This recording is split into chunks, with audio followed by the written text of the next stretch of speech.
This time I'd like to recognize a person that shares the same commitment as a driver, always ready to conquer the world.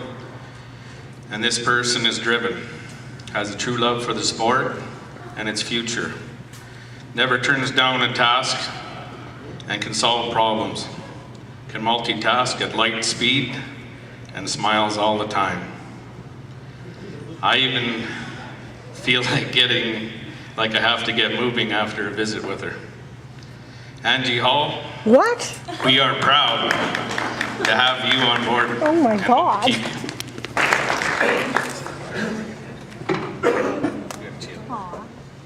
Oh my God. Thanks Oh for my God, everything. Thank you.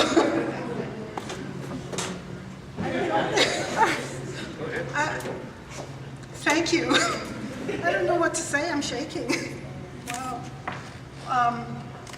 Well, it's been an interesting year. I don't know very much, and I've learned tons and tons and tons.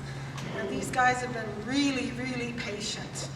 It's stupid questions, lots of stupid questions, and they've been just outstanding. So I really thank you very much, and I look forward to the next year.